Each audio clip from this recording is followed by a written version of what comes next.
So we saw that Gurudev has said that there's certain skills that we have to learn for us to be able to truly experience love for what it is. So we've all experienced love. I mean, we couldn't possibly be alive without love. But love gets mixed up with attachment, love gets mixed up with fear, love gets mixed up with desire. And so sometimes we don't experience love in its purest form. But love in its purest form is really who we are. And the reason we don't experience it so often is because we forgot it. And we think we're these personalities. And we get busy describing ourselves as these personalities. And then unfortunately, when we're loving through a personality, and we're receiving love as a personality. But a personality is just always going to be limited. And love is infinite. And so all of love can never fit into something that is limited. And so these skills are to help us to remove personality layers and remove fear and attachment and desire, and to get to the very essence of love. And so I think we can start with the letter. If you have the book, please follow along. We should be on chapter 7. Sri Rama loved his mother and father, and so he was ready to go into the lonely jungle straight from the luxurious life in the palace chambers in Ayodhya. A true lover of the country will suffer, will fight, live in poverty, and go without comforts if that will bring prosperity and glory to his country. Where there is true love, the lover is never tired of working for and serving the beloved. A loving teacher is never tired of teaching. A loving mother never gets tired of working for her children and their father. A sincere lover of the nation serves day and night the cause of the country. Love and labor go hand in hand. Where there is love, labor becomes a joy. One readily labors for that which one loves with all one's heart. And one really loves that for which one labors wholeheartedly. Therefore, when you love, you must be ever ready to serve the beloved one and work for the beloved cause. Merely mouthing the words, I love, is not sufficient. In fact, saying is not even decent. We must express our love in action.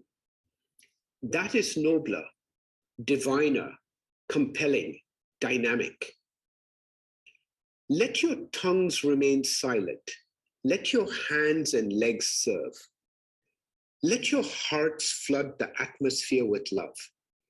You will then be creating an enchanting magic around you, so that others, however bad they may be, cannot but reciprocate your love. Secondly, okay, so we did do that bit, right? We spoke. So the first thing is, well, I guess you can, in one word, it's care. When we love, we will serve. When we love, we will give. When we love, there's concern about the other person's well-being. There's genuinely wanting that person to flourish and to be happy. And there's so much joy in seeing them be successful, or them, find something they enjoy doing, or discovering something. Or it's almost more joy for them to have the joy than us to have the joy when there's love.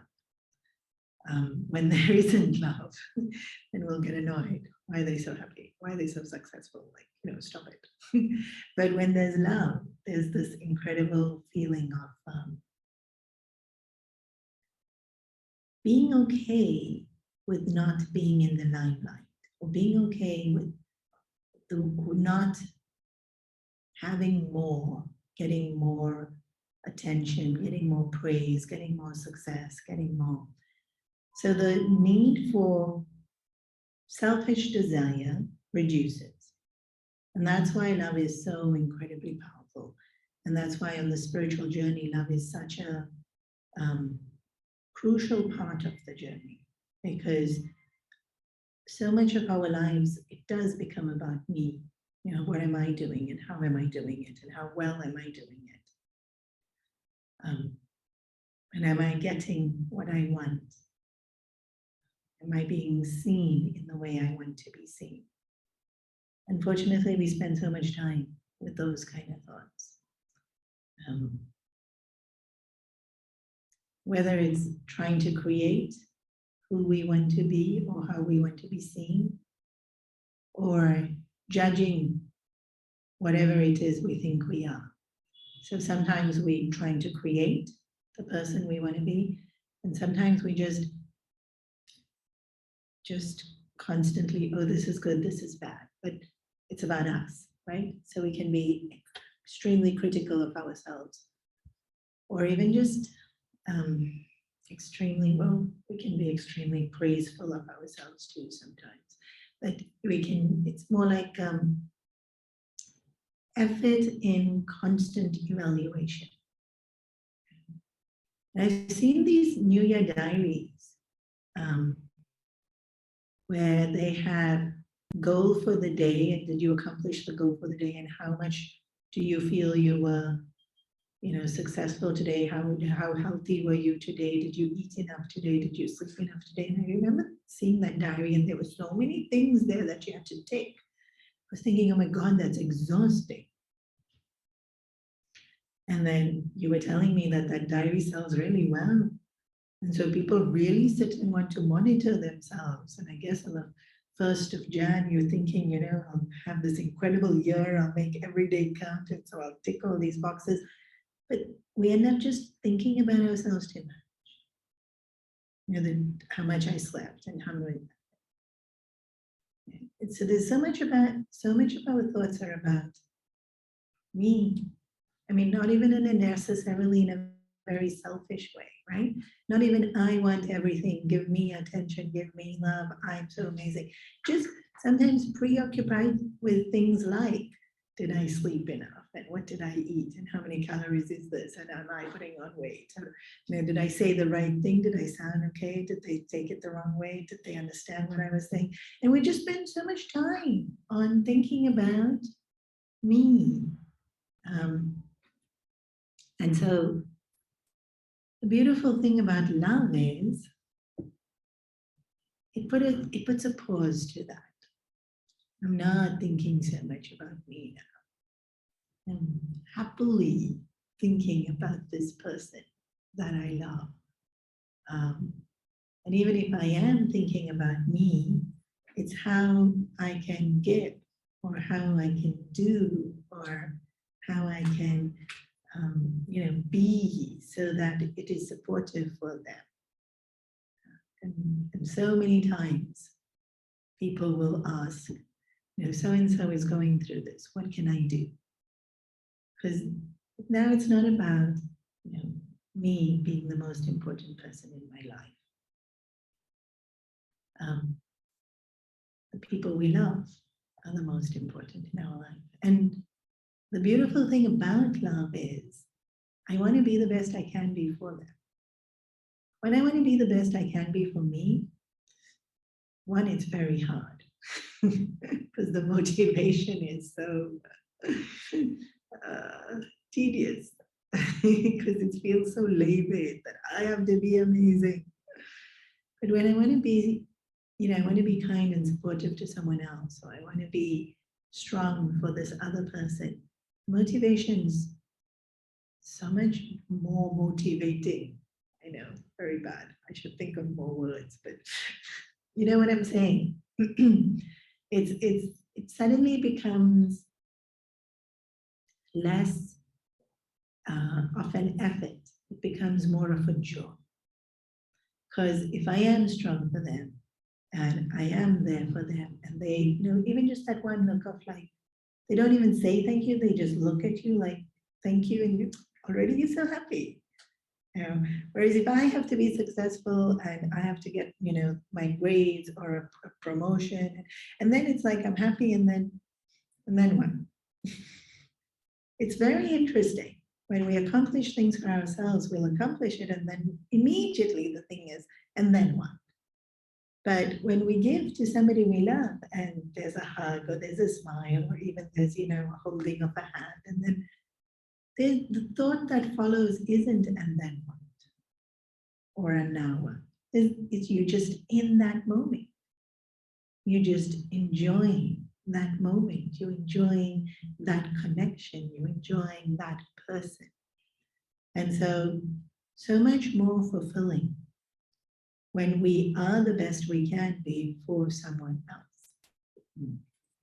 And in fact, we are far better when we are being the best we can be for someone else than if we are being the best we can be for ourselves. Because remember, this personality layer keeps us confined and bound, the ego personality. So love is the motivation and the inspiration to give. And that's why we didn't hear it right now, but it's there earlier in the letter, that you can give without loving. You know, sometimes we're obliged to, or we ask to, or it's tax, so you have to, or you'll be put in jail, so you have to give. But you can't love without giving. And so the very nature of love is to give. And the only thing we can give, and I think this is what I spoke about last week, is ourselves. And that's why last week we spoke about the walls. Because if we have our walls up, we're not giving up ourselves. And when the walls come down, we're really truly able to give ourselves. Yeah. Okay. Great. I remembered what we spoke about. And we continue.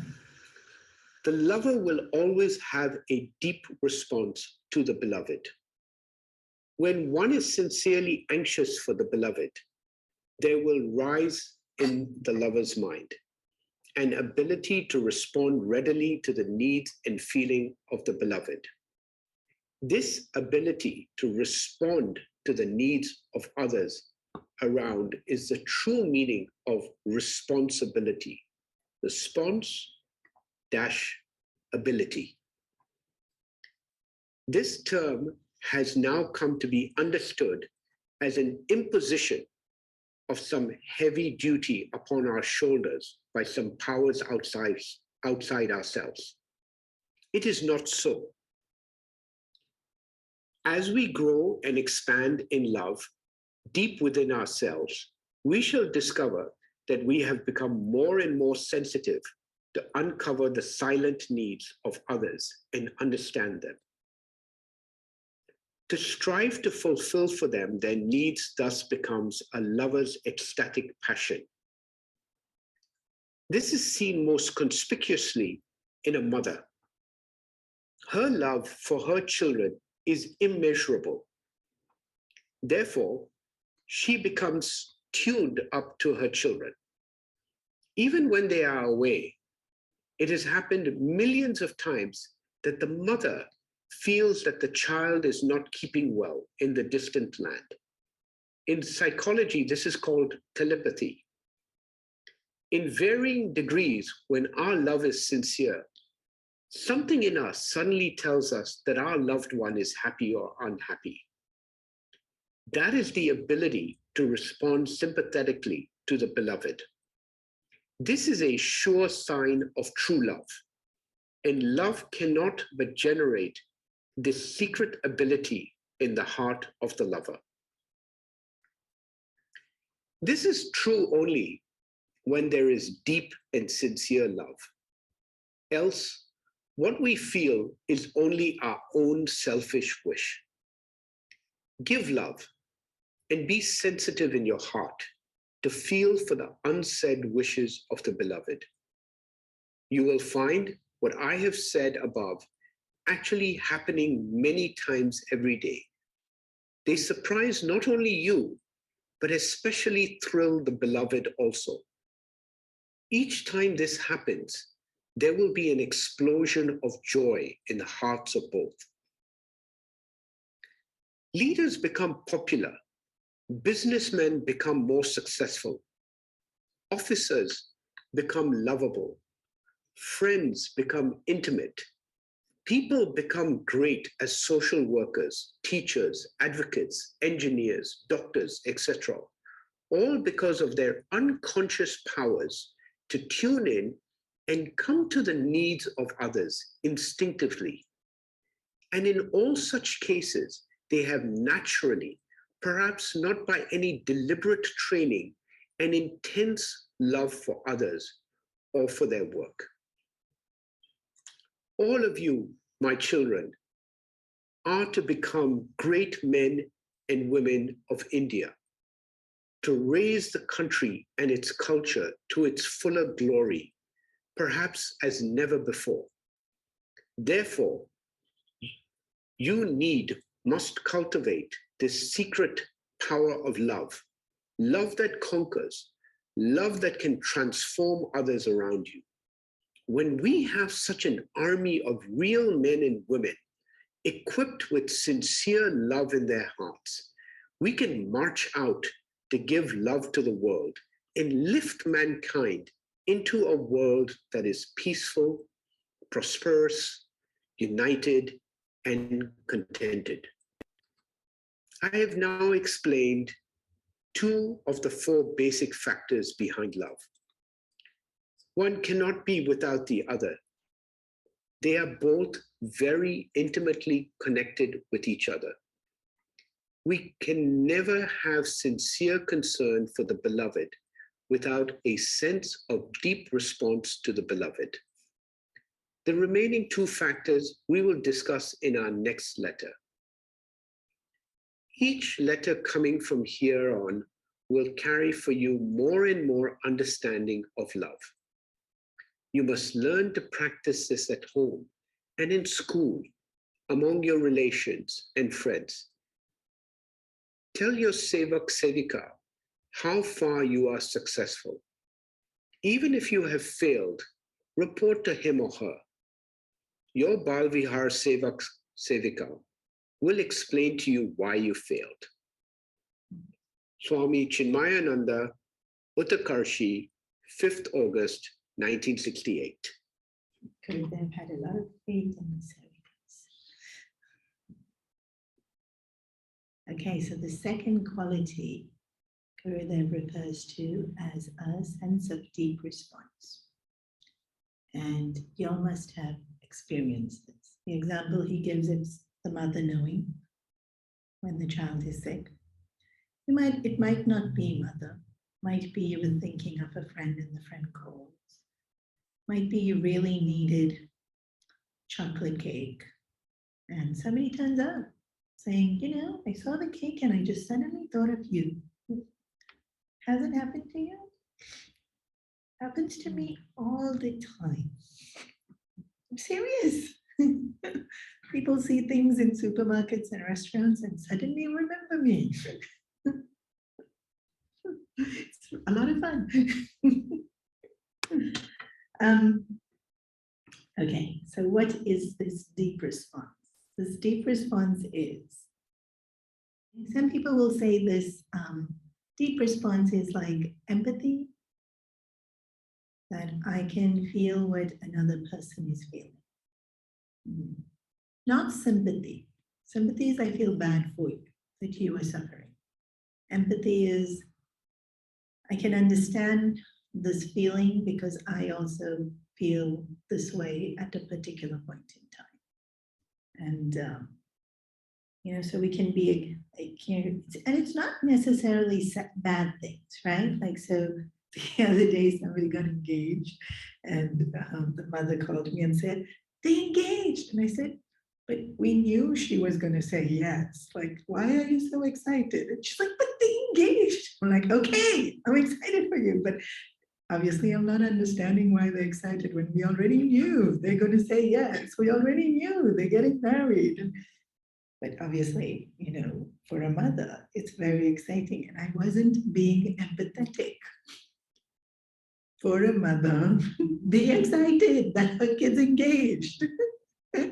Don't be, okay, I'll speak to you later. You go be excited with your friends. Be excited with her. She wants you to be excited with her. She's excited. So empathy is joining the person in feeling, because we too are capable of feeling. And so it's for both. It's for joyous things and it's for things that are not so pleasant. I remember I was talking to someone who was afraid of flying, and it's actually very annoying for people who are afraid of flying, because the most common thing people tell them is, do you know you're more likely to die in a car accident than a plane crash? And so they hear this like a ridiculous number of times. And she had replied, when someone's scared of spiders or something, you can't tell them, don't be scared. They're already scared. Like saying, don't be scared doesn't help in the least bit. So maybe I'm not scared of flying, but I know what fear feels like. I've been afraid of something. And so when this person is afraid next to me, give them your hand. Or you help them be distracted. Attempt to crack jokes. If you're good at cracking jokes, if you're not good at cracking jokes, try something else. So the idea is you don't necessarily feel what they're feeling, but you can join them in supporting and in a sense of, remember, love is about connect. Relationships is about connect.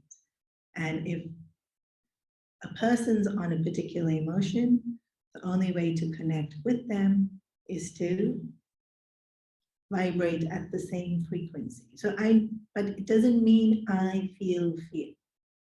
It's just I understand that frequency and I'm able to be there, present for them, to connect to them while they are there at that frequency. And the same thing happens with us, right? When we scared or when we angry. So I'll do this sometimes. Not often anymore, probably more younger days. Really super angry with someone, and then I'll call someone who I think is trustworthy, and I'll say, now your job is to agree with everything I say. And then I'll vent. The person's like this, and then this happened, and it's so unfair, and the other person does their job beautifully. You're right. Then after I'm done being angry, I'll be like, thank you.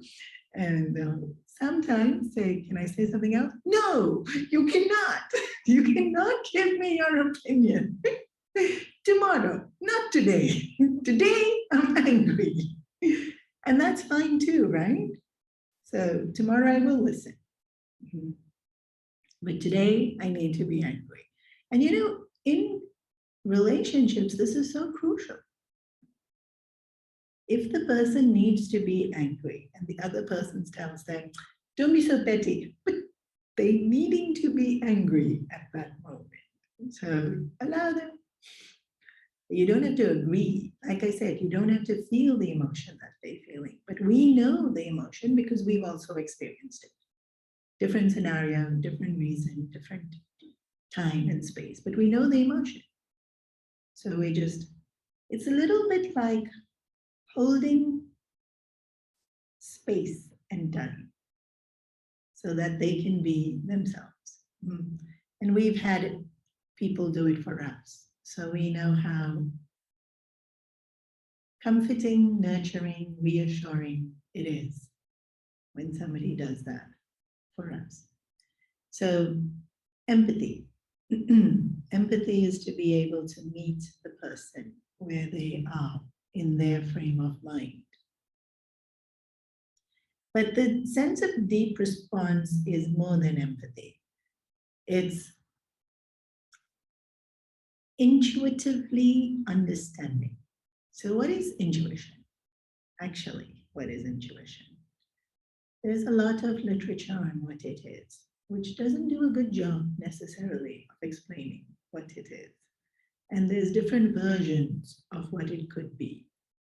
So for the purposes of this topic of love, and for the purposes of Advaita Vedanta, because that's the tradition from which I have learned, that's how I will explain it. So we have, as most of you are familiar with Pujya Gurudev's BMI chart, we have mind and we have intellect. Mind is emotions, instinct, desire, likes, dislikes. Intellect is reasoning, the ability to comprehend, use logic, functional judgment, and discrimination. Not discrimination in how it gets used today, as in racism or sexism, discrimination as in the sense of to be able to discern right from wrong, good from bad, advantageous from disadvantageous. Okay, so intellect, mind. We have these two components within our thinking faculty. And they work in very different ways, right? An emotion is a wave and it's very colorful. And logic is very structured. And it can be systematic. Sometimes it can be quite subtle. And easy to miss. And maybe not so colorful. Can be colorful also. The whole learning process can be very exciting, full of wonder. But sometimes it can be a little bit more getting the details in to making sure it's correct. So it may be sometimes not as colorful. So they seem to be two very different functions, but it's one unit. The thinking capacity within us is one unit, and they're not so separate. And so when mind and intellect are working very harmoniously together, then it arises this intuitive intelligence. Where does it belong? To neither mind nor intellect. It arises only when mind and intellect are working harmoniously with each other. So mind is motivated by, I like, I want. Intellect is motivated by, I know this is right. Two separate. This is right, and I know, right? Not I know that this is right. It will do what is right very naturally. Intellect will gravitate towards what is beneficial, what is correct, what is dharmic. Intellect will also gravitate towards, I know. And also it will gravitate towards, I am right. But never mind that. Mind will, I want. This is fun, I like, this is nice. That's mind, right? So they motivated by different things and they're not always on the same page. So sometimes I'm talking to someone and they're making sense, but I don't like them.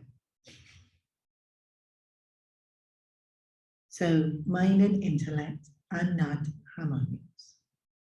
Sometimes I'm talking to someone and they're speaking rubbish. They're totally pretentious. They're totally, like masking me.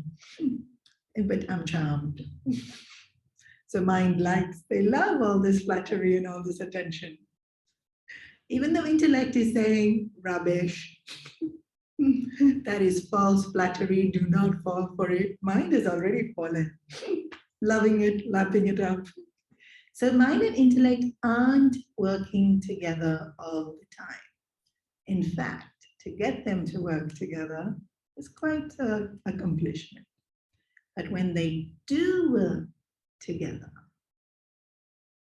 the harmony created by the mind and intellect working together becomes this amplified ability to absorb information, which then we feel is intuitive.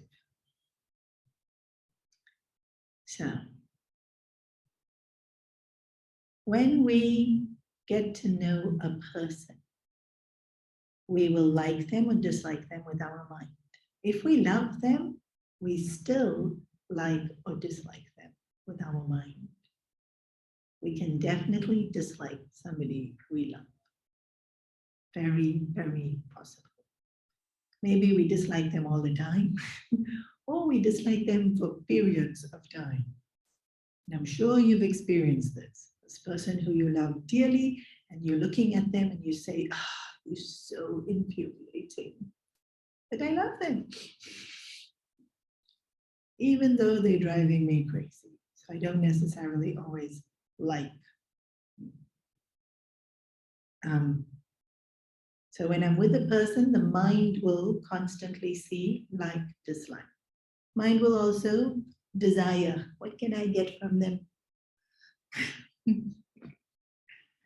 If nothing else, praise, flattery. And sometimes other things also. Sometimes social climbing. Sometimes, just like earlier, if your kids and my kids go to the same school, then if I become friends with you, sometimes you can pick up my kids from school for me. It will be a great help. So mind is constantly matlab. Intellect doesn't do that, right? Intellect has all these higher values and virtues, oneness of humanity, everybody's important, we give, kindness, loving, compassionate, whatever we've heard.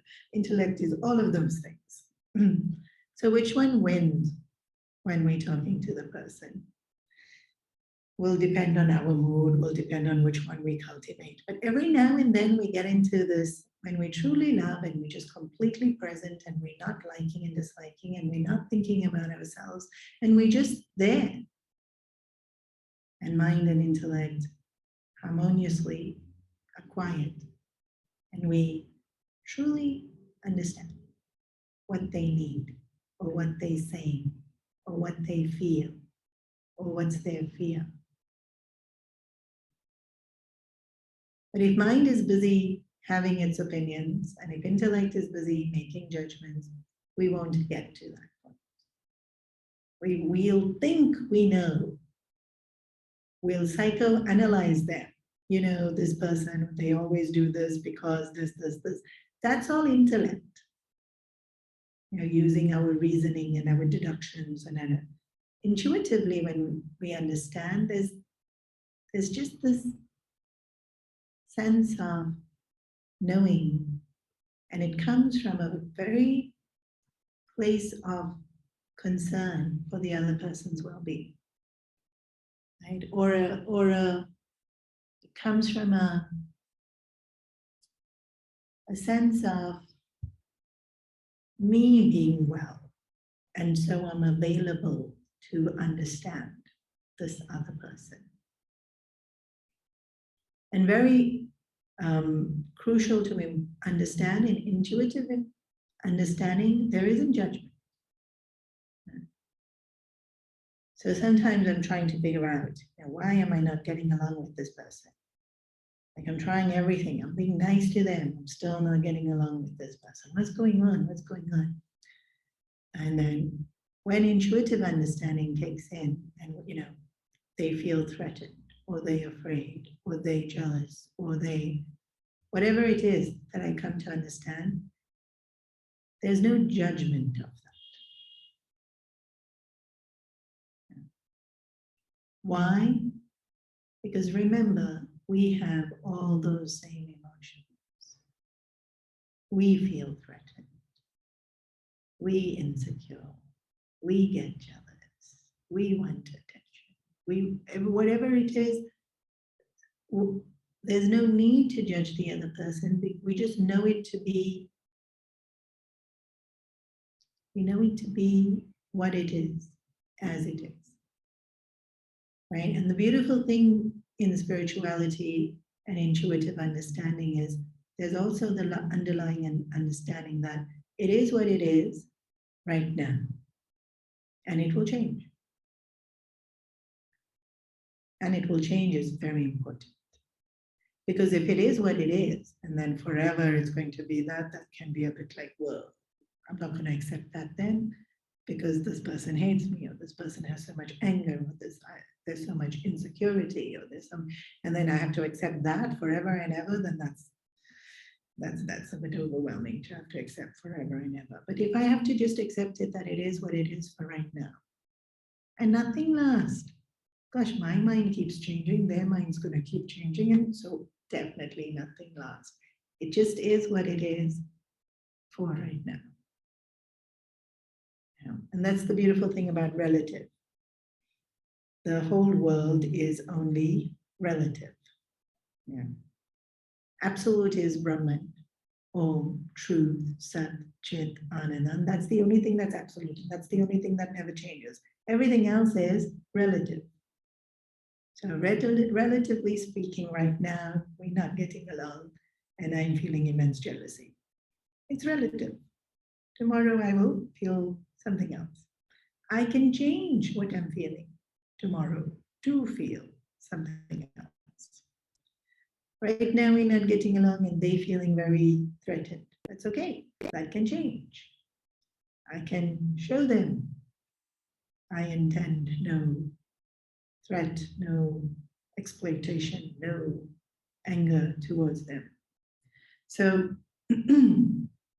intuitive understanding isn't a judgment of the other person or a, I understand them, I'll figure them out. That would be intellect. Intellect loves to figure it out and then feel very proud about their figuring out. Intuitive understanding is very gentle and calm. So a deep response to a person is when, firstly, I'm completely present. Secondly, there's no judgment. And thirdly, my mind and intellect are working harmoniously with each other so that I am not experiencing any kind of inner conflict. And that's only when it can happen. Because if I'm experiencing inner conflict, then I'm not available for loving you. Because then I have to deal with my inner conflict. My mind saying this, and then my intellect saying this. And then now I'm busy referring and figuring out which one I want to listen to. And I'm not completely available to connect with you. So this sense of deep response is actually a beautiful thing. And that's why I've said it so many times through the I love you letters. That's why it's a spiritual journey, right? To have a sense of deep response to you, I have to have no inner conflict. Wow. Like if I have no inner conflict, I'm already sorted.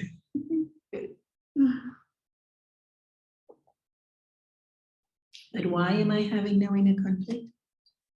Well, if I just need to do that for myself, less motivation. But if I'm doing it so that I can be there for you, more motivation. And when we love something higher and nobler, then that motivation gets amplified. Yeah.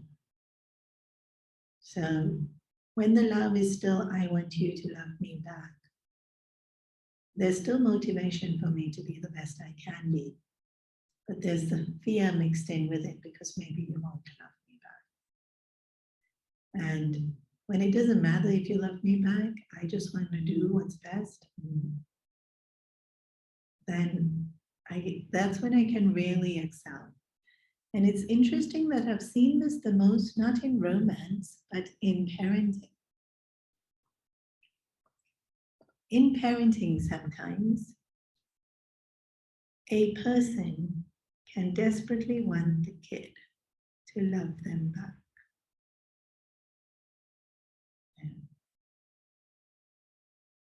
And you would think, of course they do, but no. And so I have seen over the years parents who won't discipline. Why? Because then the kid won't love me. They'll hate me. I need them to love me. And I've seen parents who won't think twice. And the kid's screaming, I hate you. Kid's actually saying the most dreaded thing a parent wants to hear. And the parent is like, so be it, but this is how it is going to be. Off you go, and you're not getting dinner, and that's that. The interesting thing is that kid's never going to hate the parent. And the ability to not want to be loved back is such a huge step for each one of us to take. And so the reason why it's so clear, and it's the reason why I can see it so clearly is because I'm the teacher and I'm not the parent. Sometimes the parent can't see it at all. But very interestingly, the kid can always see it. The kid can always see when the parent needs them to love them. And they use it. They use it well. But it doesn't serve them. It really doesn't help them. So, to be able to do what's best for the person you love, even if it means they don't love you back.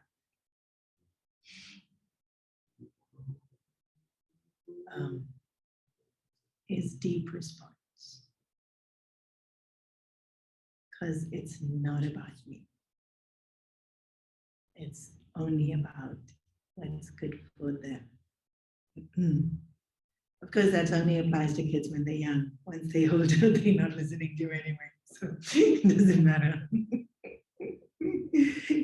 But it refers to every relationship, right? It can be seen easily in the example of a parent and child, because what's good for them is the discipline, is giving them the right values, is giving them structure, is giving them guidance. But in every relationship, so romantic relationship, or even with work colleagues, if we can do what's better, even if the immediate reaction of the person is not necessarily pleasant.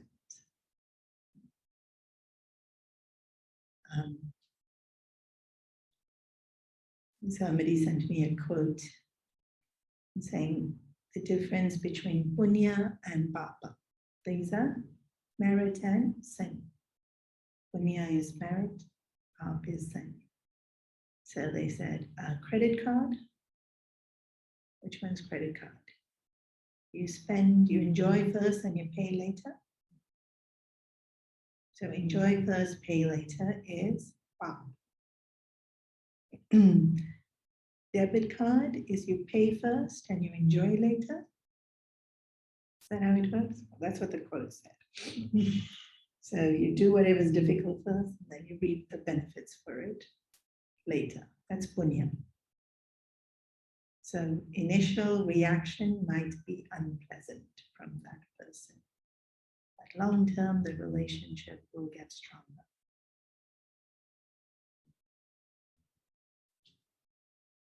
So that's why I said mind and intellect will have different agendas. Our mind will want a pleasant outcome. Don't say the difficult things, because then there'll be unpleasant conversation or situation, so just don't do it. Mind will want what is easy, mind will want to be liked. And intellect will say, but it's not right. It's not for long-term success. And so if there's conflict, there will not be intuitive understanding.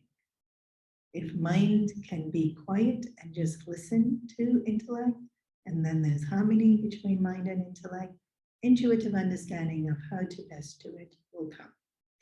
And it's not even how to best do it. Of course, there is ways in which we can do things and say things which is gentler and nicer and more diplomatic and more understanding and more sensitive. But sometimes it's not even about the technique of how to do it as the intention with which we do it. You just say what needs to be said with the intention in your heart of wanting the best. And interestingly, exact number I don't know, but if you do a Google search of how much of communication is nonverbal, it's as high as 90. Although I think most websites agree it's 75. 75% of our communication is nonverbal. Okay, let's say that's too high. 50? So say what I have to say. What will they hear? The words. But also they'll hear my intention. They may not like what I'm saying. They may get angry, but they will hear intention. So this mind and intellect being harmonious is crucial, because then my intention is just one thing. Otherwise, mind's intention is different, intellect's intention is different. And that will come across when I say something and when I do something, right? If I'm with you and within myself, I'm like, you're thinking also she's all over the place. Whereas when mind and intellect within me is in complete harmony, then even if I'm not the most eloquent person under the sun, and I just say it in very basic, whichever language, you'll hear. You'll hear conviction, you'll hear strength of resolve, you'll hear purity of heart. And even if you don't like me, you'll still hear all those things. Yeah. And at some level, that will impact. And that's the reaction that we, that's the part of the person we want to connect with through the personality layers, where they can really know the purity of our heart. So we have to find the purity of our heart to be able to connect with the purity of their heart. And so this is the sense of deep response. And we've experienced it. We've definitely experienced it. The longer we know a person, the better we know a person. And then already judgments have a little bit subsided. We're a little bit more comfortable with them. We're a little bit more open with them. We've already experienced in those kind of relationships deep response. Sometimes the gift we buy a person is completely quirky, and like somebody else might not understand it at all, but it's some inside joke. And that person will love this completely quirky gift because of some intuitive understanding you'll have developed over the period of time. Right? And so it will mean so much more to the person because of the connect. Because the gift is linked into the connect between the two people, the gift means more. Rather than if you just buy, it's hard to buy anything for anyone nowadays, right? But if you just try and buy what is correct, socially acceptable and things like that. So deep response. So how do we develop this ability? So firstly, empathy, we feel all emotions. And so to recognize the same things that we feel in other people. So very often we're so busy feeling and thinking, we're not noticing what the other person's feeling and thinking. Secondly, the quietening of our mind so that mind and intellect can get harmonized. So both the tools require quieting. Even for me to listen to what you're thinking and feeling, I need to quieten the mind.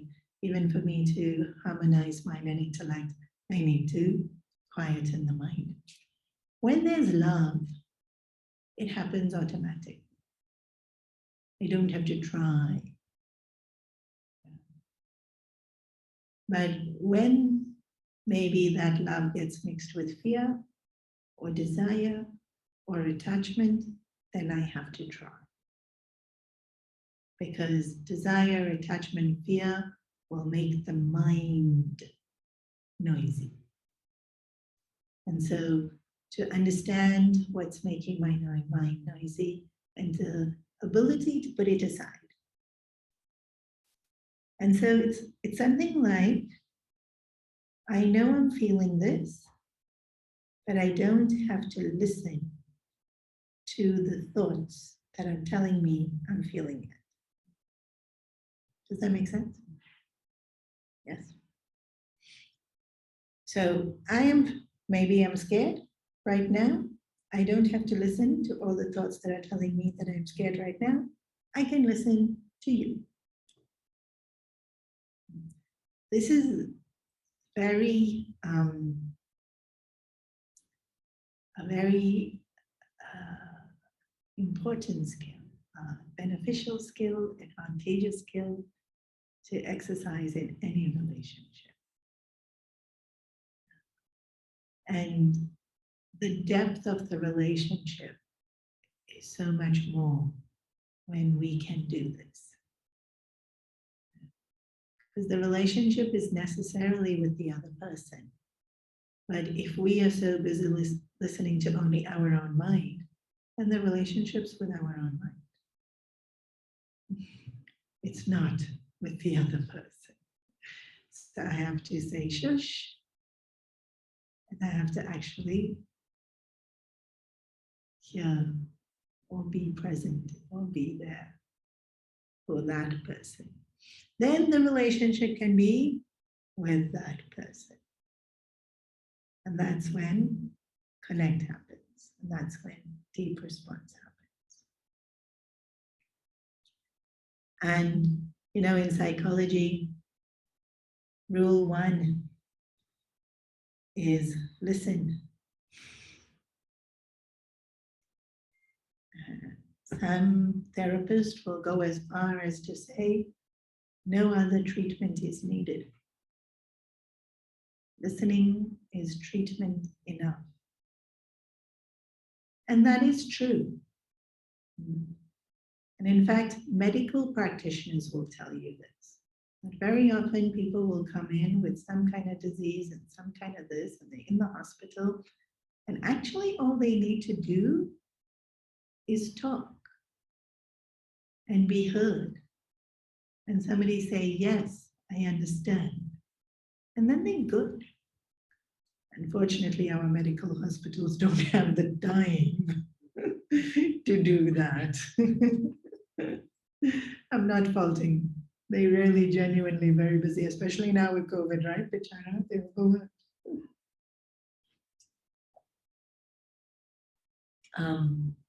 But doctors will tell you this. Very often they don't have to treat a disease. They just have to heal the person. And the person leaves quite capable of solving their own problems. Because we actually all are very capable of solving our own problems. Very often we just want to be heard. By anyone will do. This person's not listening. Okay, somebody listen. It's true, I'm saying it as a joke, but it's true. And maybe we are blessed to be in loving relationships where we do feel comforted and heard. But there's many who don't.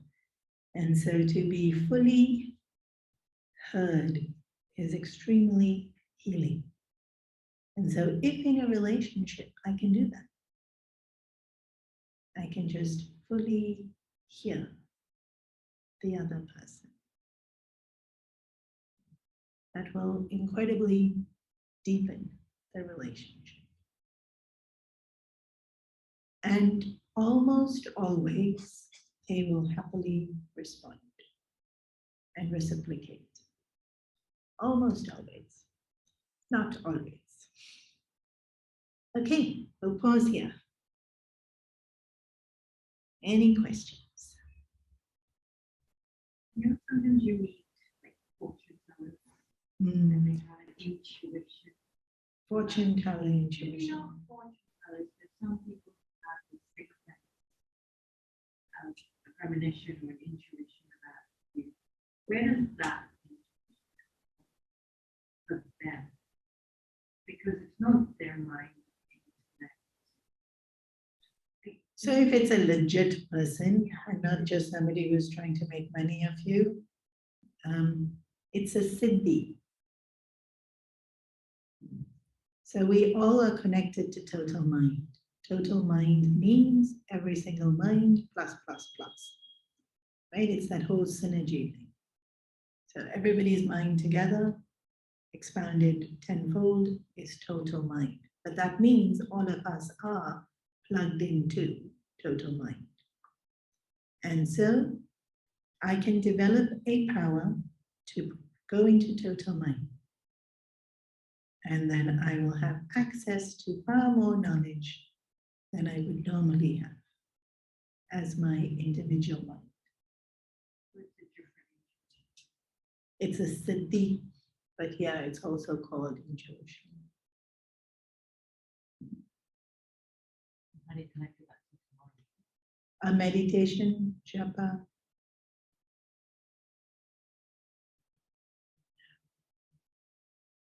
The intuitions we get about the future, you know, like those that have a feeling. When- Is that us connected to the mind, or is that our mind and our intellect being quiet? When we have an intuition about the future, Hong Kong is going to go into lockdown. Our intuitions tend to be educated guesses. Very often when you're very experienced in a certain field, and you have a sense of what's going to come next. So experience will bring intuition in a particular field where there's expertise. But mind and intellect are quiet then, right? Because I've harmoniously worked in that field for such a long period of time. So there'll be a sense of, but I have a sense something bad's going to happen. Well, I don't know if that's intuition or that's you creating something bad happening by thinking something bad is going to happen. Or I have a feeling something good is going to happen. And so something good does happen, but then you kind of created it by thinking something that's going to happen. So is that intuition? I don't know. Sometimes it's not. Sometimes it's me creating my future by the thoughts I'm thinking.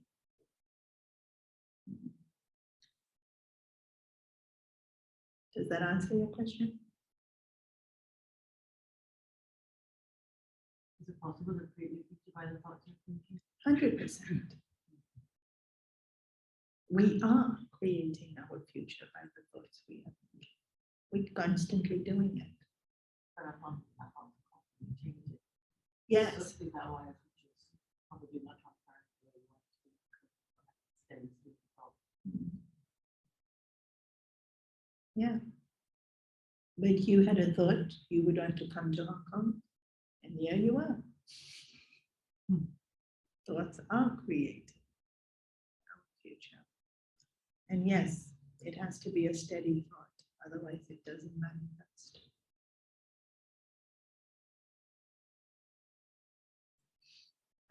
Anyone online has a question?